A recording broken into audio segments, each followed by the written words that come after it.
मेनका कबूतरी की दो बहुएं थीं। पहली बहू का नाम चिंकी चिड़िया, जो दिखने में बहुत ही ज्यादा काली थी। काली होने के साथ साथ उसका मन भी बहुत काला था। तो वहीं दूसरी ओर मेनका की छोटी बहू, जिसका नाम था मिनी चिड़िया। मिनी दिखने में ज्यादा गोरी थी और गोरी होने के साथ साथ मिनी का स्वभाव भी बहुत ही अच्छा था। ऐसे ही एक दिन मेनका कबूतरी अपनी दोनों बहुओं को आवाज लगाती है। रसोई घर में दोनों खाना पका रही थी, जिस कारण वो अपनी सास के पास ना आ सकी। थोड़ी ही देर बाद वहाँ पर चिंकी आती है और चिंकी अपनी सास से कहती है, क्या हुआ माँ जी, आप तो सुबह सुबह अपना रेडियो बजाना शुरू कर देती हो। अरे कुछ काम भी कर लिया करो, हमेशा बहुओं के ऊपर निर्भर रहती हो। हाथ पैर चलाती रहोगी तो जंग नहीं लगेंगे आपकी हड्डियों में। जैसा तेरा रंग है ना, वैसा ही तेरा स्वभाव है। कम से कम अगर भगवान ने तुझे काला बना कर भेजा है तो बातें ही अच्छी कर लिया कर।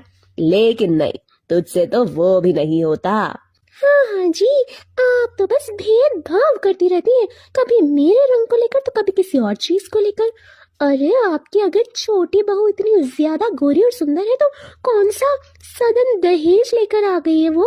भले ही मैं काली हूँ लेकिन दहेज तो मैं बहुत सारा लेकर आई थी, जिस वजह से आप लोगों को इतना इशारा मिल रहा है इस घर में। वरना गरीबी में, वो भी इस बूढ़ी हड्डियों के साथ रोटी तोड़ना तो बड़ा ही मुश्किल होता है माँ जी। अरे तुझसे तो बात करना ही बेकार है। जैसा तेरा रंग है वैसी ही तू काला जहर उगलती है अपने मुंह से। अरे मिनी बहू, तू जरा मुझे एक गिलास पानी दे दे, क्योंकि इस कलूटी से तो उम्मीद करना ही बेकार है। मिनी अपनी सास को पानी पीने के लिए देती है। तभी मेनका मिनी की तारीफ करते हुए कहती है, बहू हो तो ऐसी तेरे जैसी। आजकल काले स्वभाव की बहू मिलना बड़ी ही आम बात है। कोई बात नहीं माँ जी, आप आराम से पानी पी लीजिए और थोड़ी देर में मैं आपके लिए खाना लगा दूंगी। ऐसे ही समय बीतता जाता है।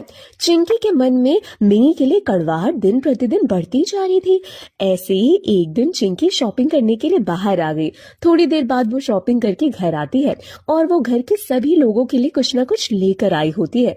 वो मिनी को एक साड़ी देते हुए कहती है, अरे मिनी, आज मैं तुम्हारे लिए एक साड़ी लेकर आई हूँ, तुम्हारे ऊपर बड़ी अच्छी लगेगी और मुझे ऐसा लगता है कि ये साड़ी बिल्कुल तुम्हारे लिए ही बनी है। चिंकी बड़े ही प्यार से मिनी को साड़ी देती है। मिनी वो साड़ी देखकर बहुत खुश होती है और चिंकी का शुक्रिया अदा करते हुए कहती है, thank you so much Chinki, बाकी ये सब करने की क्या जरूरत थी। अरे करने की जरूरत थी क्योंकि मुझे तुम्हारी औकात दिखानी थी, क्योंकि ये जो साड़ी है ना वो मुश्किल से 250 की है और तुम्हारी औकात यही है कि तुम इसी साड़ी के लायक हो। चिंकी, अगर किसी की इज्जत नहीं कर सकती तो कम से कम बेइज्जती भी मत करो। मैंने तुमसे कभी कुछ नहीं मांगा और ये साड़ी देने के लिए तुम्हें कोई जरूरत नहीं है, लेकिन इस तरह से मेरा अपमान तो मत करो। मैं ना कहती थी मेरी बहू, जैसा इसका रंग है वैसा इसका व्यवहार है। इसके माँ बाप भी इससे परेशान हो गए होंगे, इसीलिए तो हम जैसे गरीबों का इतना सारा दहेज देकर इस काली कलूटी को हमारे घर में ब्याह दिया। कोई बात नहीं माँ जी, मैं रसोई जा रही हूँ, शाम के खाने का इंतजाम भी तो करना है, आप शांत रहिए। बेचारी मिनी अपने काम में लग जाती है तो वहीं चिंकी मुंह बनाते हुए गुस्से से आग बबूला हो रही थी। तभी मेनका उसे कहती है, देख तुझे हमेशा यही लगता होगा कि मैं तुझमें और मिनी में भेदभाव करती हूँ। कभी तो ठंडे दिमाग से सोचना कि तू जो किया करती है क्या वो सही है, क्योंकि हम सब एक परिवार के सदस्य हैं और एक ही परिवार में रहने के बाद तू मिनी के साथ ऐसा व्यवहार करती है। साथ ही तुझे मुझसे बात करने का भी तरीका नहीं है।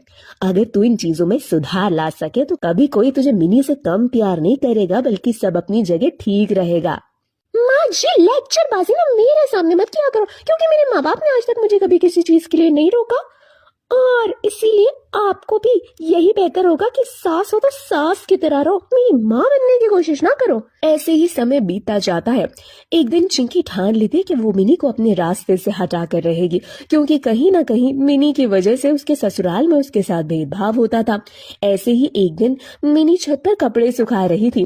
तभी वहां चिंकी आती है और चिंकी मिनी से कहती है, पता है मिनी, तेरी वजह से मेरे साथ इस घर में ऐसा व्यवहार होता है, जबकि मैं एक अमीर बाप की बेटी थी, मुझसे आज तक किसी ने ऊंची आवाज में बात नहीं करी।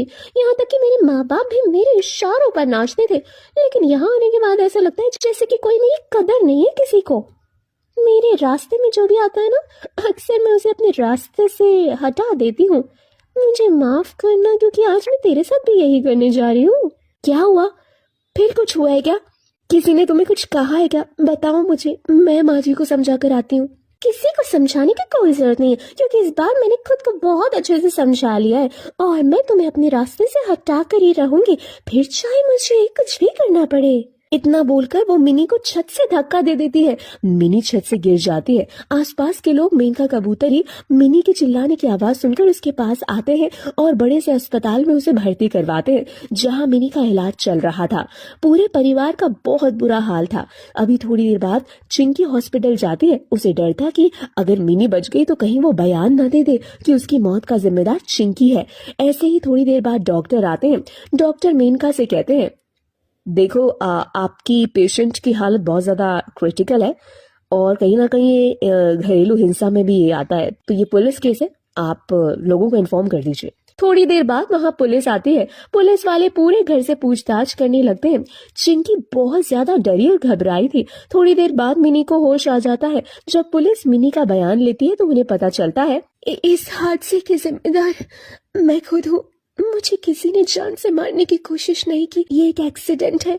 मैं छत पर कपड़े सुखा रही थी, अचानक मेरा पैर फिसला और मैं नीचे गिर गई। बल्कि मेरी बहन तो चिंकी ने मुझे बचाने की कोशिश भी की थी, लेकिन वो मुझे बताने में नाकामयाब रही।